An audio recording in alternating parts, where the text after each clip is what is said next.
Lots of videos exist on a body opponent bag or a bob. They're very good. Some are good, some not. One of the things that I've noticed, though, is we don't really get much of a sense of how to use a body opponent bag. Now, do you really need that? Because it's just a bag, looks like a person, you thump it, you do whatever you want to do. But there is a little bit of a difference between a wall bag, a body opponent bag, a heavy bag, the dummy. So how do we integrate this bag, the body opponent bag, into our training? How do we do it properly? Well, the first thing we want to think of is it is a very lifelike, right? It's spongy, it has some give. It has human features, a head that looks real, it's got a chest, it's got abs. We focus first on just the midsection. First, I want to make sure, are my punches straight? Am I landing properly with the fist?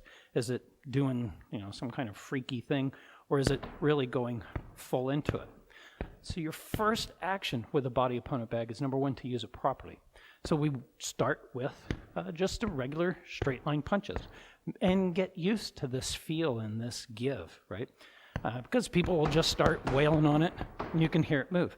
Well, we want to use it properly and we want to build up into that so we know what to do with it. So we start with just regular punches. And I might step and work this way. How does my body change when I have a different target, right? Some will hit and go off, right? They'll go into different angles. So we want to first figure out, where does my body go when I strike? How does it feel when I hit? So I'm just going to spend a little bit of time working just that. Once I have the midsection and maybe even on the side, right? Especially around the ribs, right? I'll change up and start punching for the face. Now, when you first start punching, you'll get this. They kind of go all over because it's not a person, it's a bag, and there's this action going. The whole bag is moving. The head comes back. It does, it is spongy. It does go in. So your fists will kind of go off all over. After a while, you learn how to adjust yourself, and you have much more precise punches. So you work and you work, just up and down, just to get the feel of it.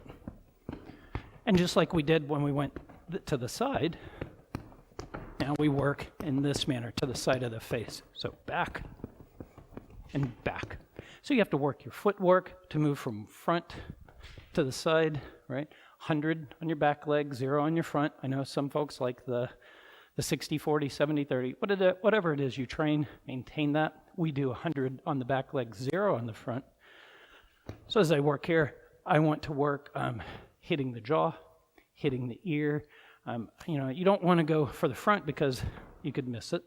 So we want to change into the side, the neck, right?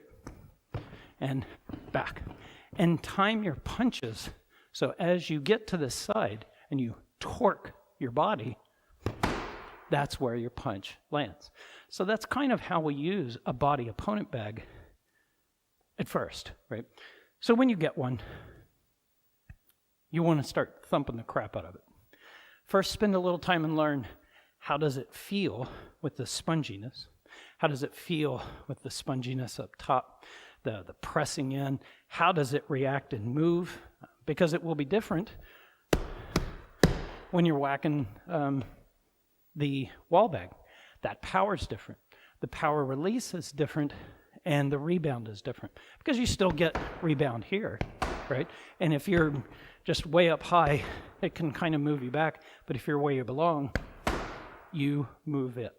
And that's just a very brief look on how to take the body opponent bag and start to use it properly for your Wing Chun.